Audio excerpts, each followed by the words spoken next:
Alam naman ng lahat kung ano nangyari sa'yo, no? Kumusta ng pakiramdam mo ngayon? Ito iniinda ko yung bukol ko dito sa kanan na yun lang ang nararamdaman ko, medyo kumikirot, masakit, mabigat, lumalaban.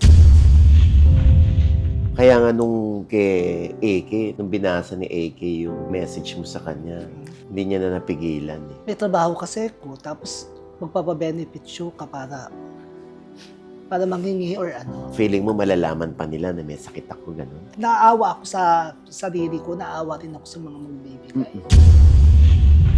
Nag-aaway kami ng ate ko kasi gusto niya akong dalhin sa albularyo. Kinukulam daw ako, binabarang. Kasi nakita ng isang retailer na picture ko, tapos yung ano, binabarang daw ako, puntahan ko daw siya.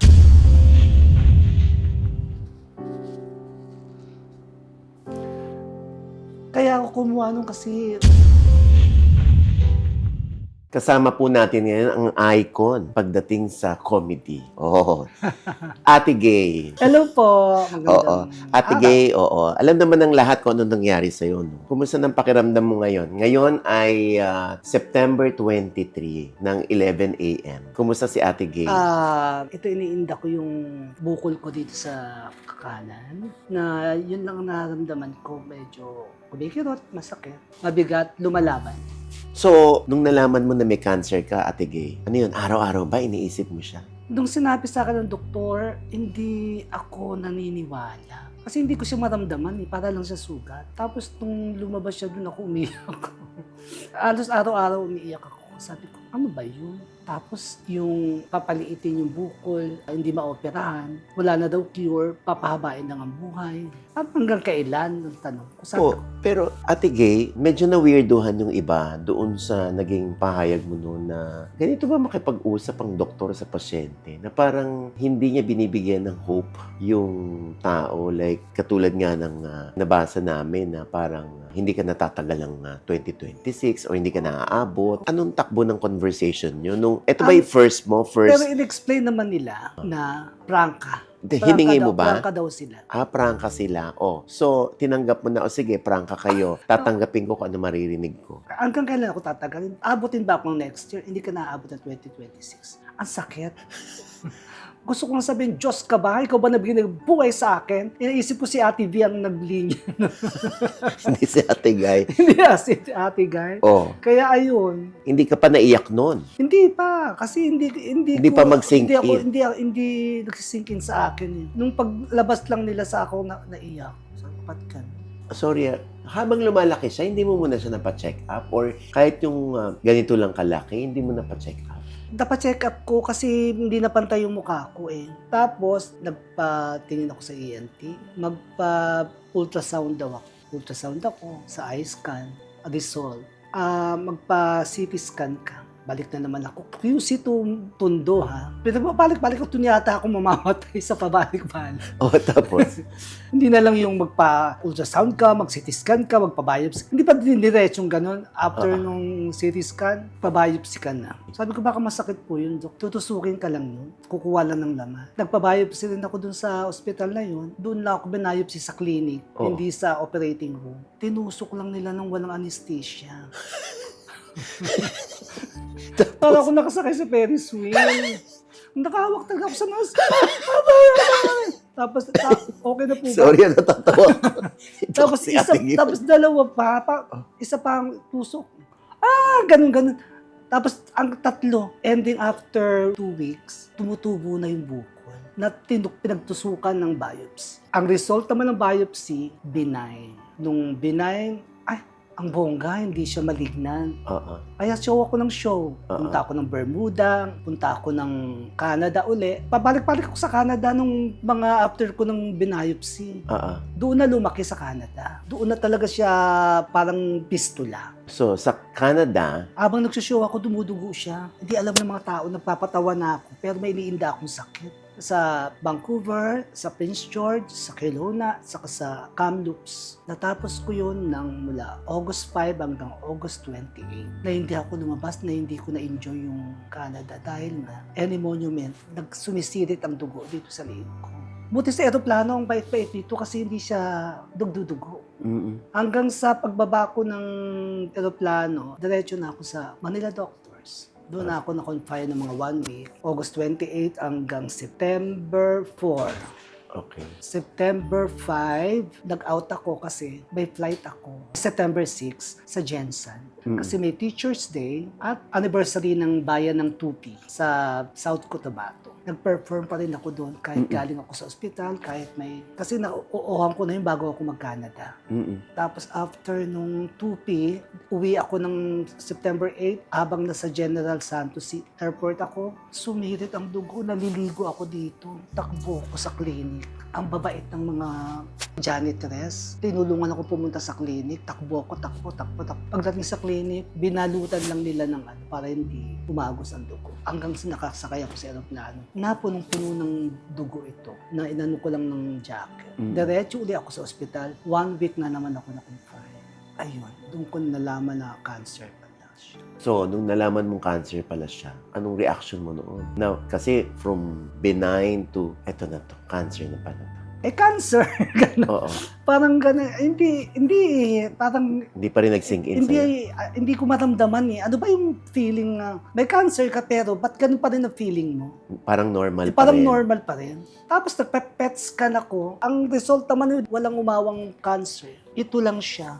Kasi pinagpe-PET scan ka ang mahal-mahal para malaman na kung kumalat ang cancer. Wala namang kumalat sa result. Kaya nagugulat ako doon sa doktor na hindi ako aabot ng 2026. Alam mo kaya hindi na ako maiyak. Kasi maganda na yung naririnig ko sa mga bago kong doktor ngayon. Ano na mga naririnig mo? Na punong-puno ng hope, punong-puno ng pag-asa, punong-puno ng pagmamahal. Kasi may isang anghel na tumulong sa akin na libre ako dun sa napakamahal na ospital. Napakagandang ospital, magagaling mga doktor. Natutuwa ako kasi may pag-asa ako dahil nagbunga yung mga dasal ng mga milyon-milyon kong mga messages. Ang dami-dami sa social media, thank you sa pagdadasal sa akin. Nagbunga yon at patuloy pa rin kayo manalangin para sa akin paggaling. Dahil maraming mga doctors na pwedeng akong tulungan at nagbo-volunteer na tinutulungan po ako. Maraming salamat. At marami din mga nagbibigay sa akin ng kasi yung KMJS nga, di ba? Thank you sa pag-ano sa akin. Interview din. Naubos na yung luha ko sa araw-araw kong buhay sa ngayon. Kay Alan Kay, salamat kasi mahal na mahal ako ng mga kasama ko sa Hideout Comedy Bars. Mahal na mahal nila ako lahat. Ayun ang magpapalakas sa akin. Tsaka dito mo na patunayan kung sino yung mga Oo, nagmamahal sa'yo. hindi kasi wala akong masamang tinapay sa tanang buhay ko. Ayun ang dinadalangin ko sa Poong May Kapal na patagalin ako kasi para patuloy ko lang pasayahin silang lahat.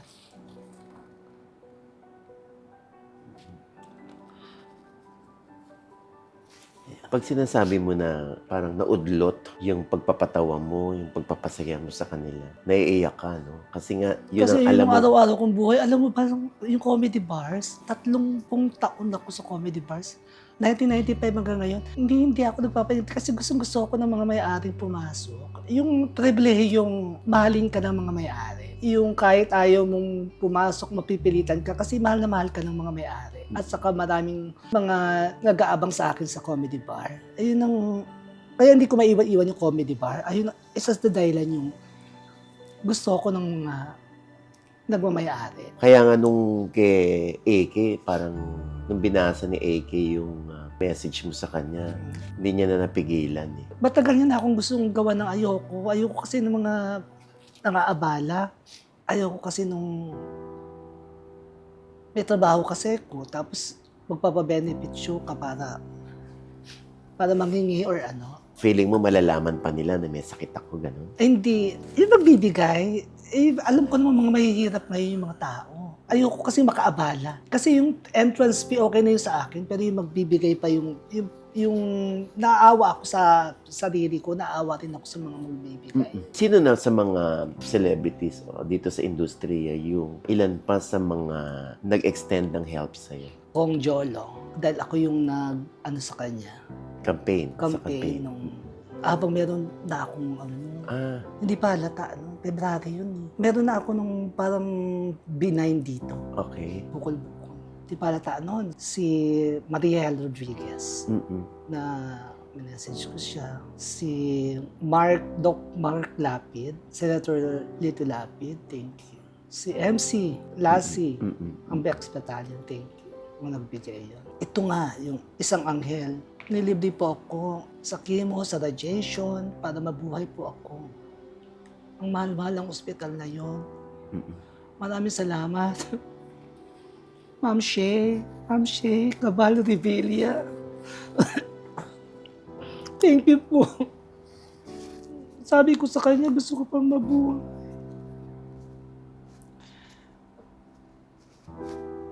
Tapos si Lord lang daw po ang makakaalam. Si Lord lang daw magbibigay sa akin ng mahabang buhay. Na doon lalo ako naiyak sa kanya kasi na napakaganda ng puso niya kasi narinig lang niya na may sakit ako.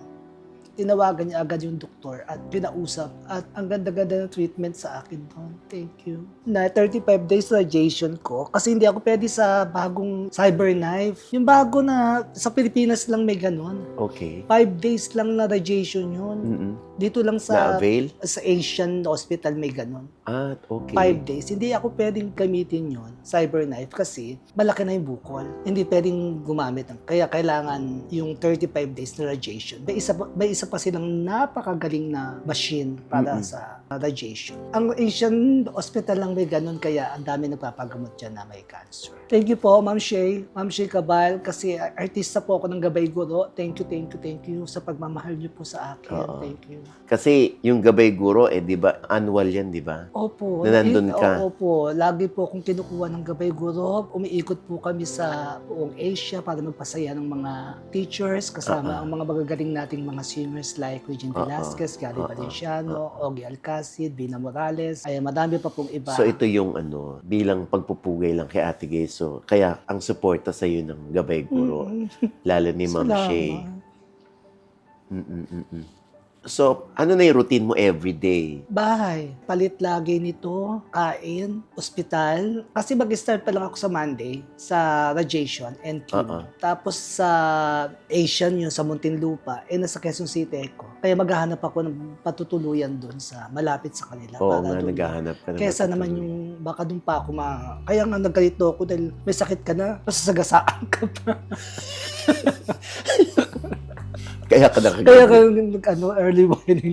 Early warning device, oo. Anyway, palagay mo, nasa lahi niyo ba to? O saan galing to? Nagkaroon ka ba ng mga pag-aabuso sa katawan? Kaya nangyari to? Kapatid ko nung pangatlo sa panganay is nagka-tumor siya sa ulo. Tapos ito lang lately, may nasal cancer siya. At ngayon, may nasal cancer din to bukod dito. Ikaw? Oo, ayun nakalagay sa result. Talaga? Pero parang yung ibang doktor, parang dead man naman yung nasal. Pero yung doon sa nagsabi na hindi na ako aabot, parang ayun nga, cancer, 2, parang 3 ata. Baka parang hindi naman ako naniniwalang lahi. So, meron ka bang parang like naalala na ginawa mo sa sarili mo or sa... Ay, at tagal kong naninigarilyo kasi nung panahon na bata pa ako hanggang 2017. 2017, November 30, in-stop ko.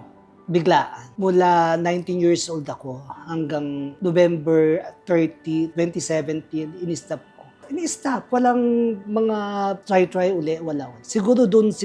Kasi ito itsura nito, parang yung nakalagay sa Marlboro. Yung ito yung Yossi parang Kadiri. Oo, yung Yossi Kadiri sa pakete ng Oo, sigarilyo. ito yung itsura niya. Baka ayun yun. Kaya lang ang tagal-tagal na noon, 2017, 2025 na yun. Ay, baka, ito ngayon. baka matagal din yung picture na yun. Yun. Ang sakit. So pag tumatawa ka, sumasakit? Oo. Oh my God. Kaya nga, hindi ako pumupunta sa comedy bar. Pero okay lang. Kasi parang sugat siya. Na kumikirot pag nagagalaw. Oo, nagagalaw. Tapos parang dinadapuan ng langaw, di ba? Masakit. Oo. Parang ganun. Parang ganun siya. Oo. Pero may nasabi ba yung doktor na, o naitanong mo sa doktor, ano bang cause nito? Ba't ako nagkaroon Hindi ng nga nila masabi. yung pag-aabuso sa sarili, like puyat, ganyan. Hindi siguro. Kasi mahal kong pagtulog. Kahit nagpupuyat ako. Ang kaibahan lang kasi, gabi ako nagtatrabaho. Parang call center ka. Opo, parang gano'n. Ah. Mahal kong pagtulog mo lang, nagkasakit naman ako nung last 2021. Ewan ko ba sa'yo, in-interview mo pag nagkakasakit ako. Pangalawa to. Pangalawa to yung last Oo kong nga. interview mo, may sakit na ko noon. Oo. Ito yung Oo, yung nguso mo, no? puro Sugat. Tapos yung gilagid ko, puro sugat. Tapos itong mga kuko na yan, nakikita nyo, wala na yan. Tumubo na lang siya. Imala nga ito eh. I think kay Jen Boles, binigyan ako ng, pag naghirap daw ako, ibenta ko daw ito ng 200. Sabi niya, oo, 200,000. diamonds. Binigyan niya ako nung nagsushow sa clowns. Ano ba ito? Fundraising. So, nawala yung kuko mo na nung araw. Oo, nawala yung kuko lahat, pati sa paa. Ang sakit nun, di ba? Tapos yung hindi ako makakain nga dahil may nagsusugat yung gila. Pinakamahirap na sakit. Tapos yung mga balat ko, mga nagsusugat. Ano yun eh, skin disease. Walang kinalaban yon dito sa ano. Ito skin disease din ang parang cause nito eh. Hindi naman siguro. Sa kalagayan mo, sino mga naiisip mo? Yung mga pamangkin ko na naman, mga kapatid ko, kasi sila na naman sandalan ko eh. Kasi super busy ako sa work. Tapos ayun lang, pag mga ganitong mga sila lang naiisip ko. Kasi mga nagmamahal sa akin, mga kaibigan. Dahil umaasa pa rin ba sila sa'yo? Oh, hindi Yung mga hindi naman pamangkin masyado. mo. Hindi naman nagpo-force. Pero, Kasi kanya-kanya ginawa naman mo sila obligasyon pamilya. sa'yo yun. Oo naman. So, sila yung Pero hindi naiisip. naman nila ako pinoforce na magbigay. Kasi sabi nga nila, may kanya-kanya tayong buhay. Saka pinalaki kami ng kanya-kanya. Baga, tulungan. Mm-mm. Sa sitwasyon mo ngayon, paano pumapasok o paano ka natutulungan ng family mo mismo? Sabi ko, okay lang ako, may PA ako, nag-aalaga sa akin. Patuloy nyo lang ang buhay nyo. Pero nag-aaway kami ng ate ko kasi gusto niya akong dalhin sa albularyo. Eh, ang layo-layo ng Batangas. Tapos ito kasi, tinutopak to pag bumabiyahe. Natatagtag, pag may mga bako-bako, masakit, gumaganon. Nagdudugo. Nagdudugo. Eh, hindi mo na pwedeng dalhin dun sa malayong albularyo. So yun Eh, ang gusto niya. Eh, siyempre maraming mga doktor naman na nag-aasikas. Eh, gusto nila. Baka kinukulam daw ako, binabarang. Actually, may mga nagtatag sa akin, binabarang daw ako. Kasi nakita ng isang faith healer na picture ko, tapos yung binabarang daw ako. Puntahan ko daw siya. Sabi ko, tapusin ko lang itong mga gagawin ko, pupuntahan. Magkikahan tayo. Eh, baka mamaya kasi ganunin ng faith healer eh. Ang Diyos ko. Sino ka? Di ba may mga ganun-ganun yun? Masakit-sakit na. Ayun yung mga, kaya parang ayaw. Naniniwala ka ba sa albularyo? Pag pupunta ka doon, dapat maniwala. Dapat Kung hindi andun ka na yung faith mo. Kung hindi ka naman pupunta, wag ka munang maniwala. Pero pag pupunta ako doon, syempre maniniwala ako para gumaling ako. So Eh, ba't hindi mo naman- siya binigyan ng chance? Eh kasi nga malayo, ayoko. Sabi ko yung malapit lang, may malayo bang malapit.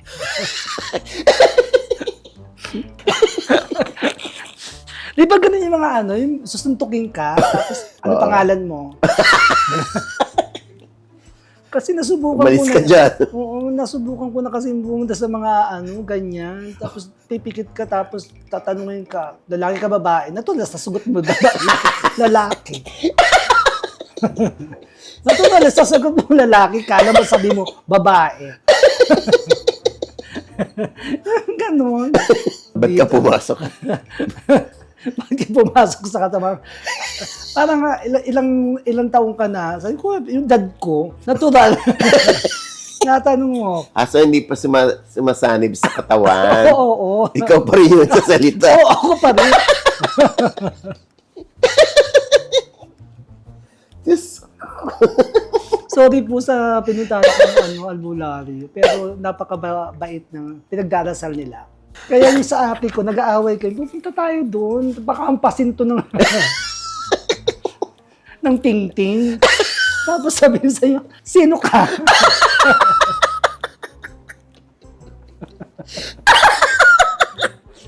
Diyos ko, baka yung pa ikamatay ko.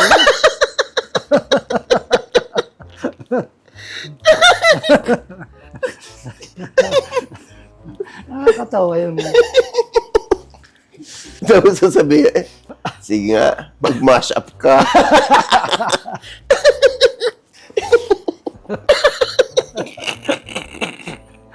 Di ba, yung mga ganun, mga titi, mga Baka kuyumusin pa yan, ano? Oo nga. Tapos palstampalin pa ako. Tapos okay. Tapos sa mga kasama mo na, ayan, effective oh. Umaray. Umaray. Maaari ako. Hindi na alam na totoo na to. Ate Gay, ano yung pinaka talagang nag-viral na mash up mo? Yung yung kami ni Sarah Geronimo, yung guesting ko sa kanya, Sarah G. At thank you kay Sarah G kasi lagi akong guest niya nung time na Oo. may show siya. Oo. Thank you so much. Ayun, yung mga, and if forever's not enough for me to love yourself, it is the greatest love of all. Saka yung let it be, let it be, let it be, oh let it be. Ang susunod na letter.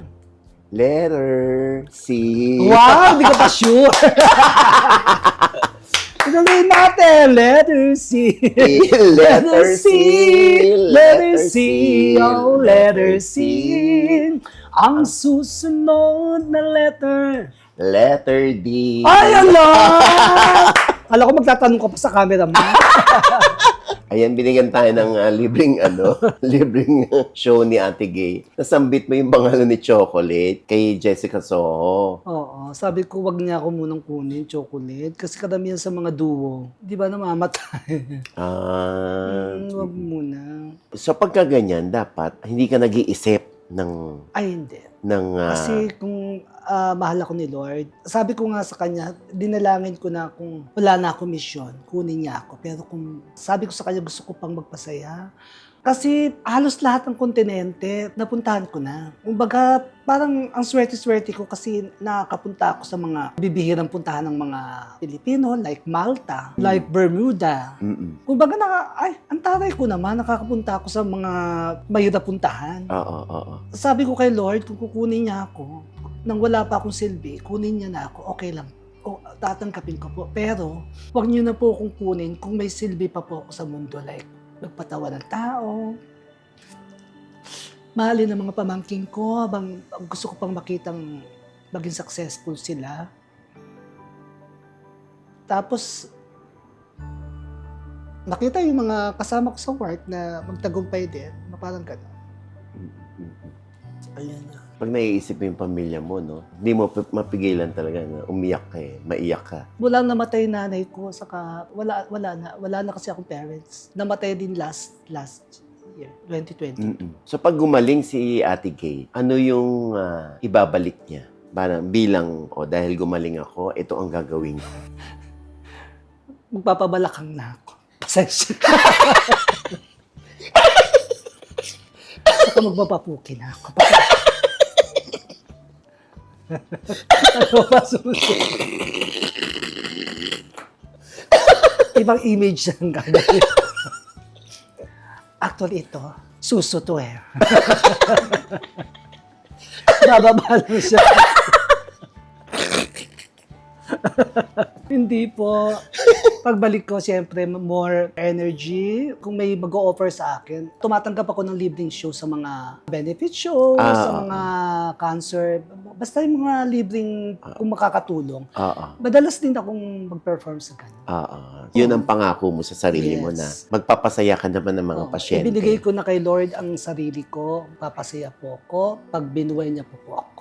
Or kukunin niya ako, okay lang po. Bigyan niya ako, wala ako. Kaya yung pagpapasuso sa pagpapabalakan, ita-try ko muna. Kung bagay sa edad ko. Baka maging Lola Madonna na ako pag galing ko. So, paglilinaw lang, bali ang mga pagpunta ni Ate Gay sa ospital, magpapakonfine ka ulit or may radiation ba, chemotherapy? Hindi po. Anong proseso? Ang proseso nun, 35 days, 5 days a week, 1 day a week ang chemo, 5 days a week ang radiation. Araw-araw na, para ako nag-school. Parang pupunta lagi ako dun sa ospital, sa Asian Hospital. Para mabuhay. Again, salamat kay Ma'am Shea Cabal. Thank you po, Revilla. Sa mga ganitong pagkakataon naman, lahat naman tayo papunta rin dun, di ba? Si Ate Gay ba, yung worst comes to worst, eto ang bilin ko sa family ko. Kagaya ng sinabi ko, inanda ko na yung insurance ko. Makakatulong sa kanila. Sila pa rin ang Sila pa inisip. rin.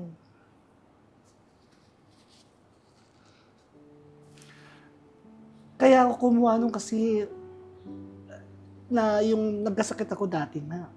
Sabi ko, paano kung namatay ako nung wala akong naiwan sa kanila? Ngayon may iwan na ako sa kanila. Yun yung mismo. Salamat sa'yo. Grabe, no? Ang mga bakla, ganyan talaga, no? Kahit nung araw, parang sa panahon namin, no? Dati, di ba, parang yung mga sinusumpa pa yung bakla nung araw. Pero sila pala rin yung inaasahan pagdating ng araw, di ba? Tapos, sila pa rin ang iniisip natin kahit may sarili-sarili ng mga buhay. Oh. Ganyan si Ate Gay.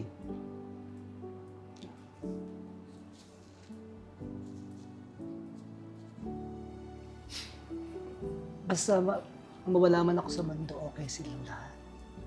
Mm. Pero ayoko pa po, wag muna. Oo nga, I know. So, kaya dapat laban ka lang, Ate Gay. Lalaban ako para sa mga nagmamahal sa akin, sa mga nagdarasal. Thank you, thank you, thank you, thank you. Ano ang gustong ipayo ni Ate Gay sa mga stand-up comedians, sa mga kapareho mo ng trabaho? Dahan-dahan sa work, pakaramdaman ng sarili, mag-ipon. Kasi nung last kong sakit, zero ako noon. Wala akong insurance, wala akong PhilHealth, wala akong kung ano. Wala kang health card. Wala. As in, kapatid ko lang ang tumulong sa akin na sa Japan. Saka yung mga mahal ko sa buhay. Siyempre, yung mga kaibigan. Tapos sa buhay ako, di ba, uli, na gumaling ako. Yun agad ang kinuha ko. Health Kinuha ko card. ng pension insurance, Life life insurance. insurance, tapos ang health insurance. Parang 4 yun. Naniguro ka na. Ngayon, kaya hindi ako masyadong nahirapan sa pagbabayad. Pero may insurance, pero nagbabayad pa rin ako. Kumbaga, hindi kagaya dati na hirap na hirap yung mga Magilap kapatid ko ka. sa pagbayad sa ospital. Kaya yung gusto ko sabihin sa mga katrabaho ko, mga stand-up comedian, kumuha kayo ng mga insurance nyo hanggat maaga pa. Alagaan ang sarili. Ang aim dapat lagi, gabi-gabi is pagpasaya. Hindi para kumita.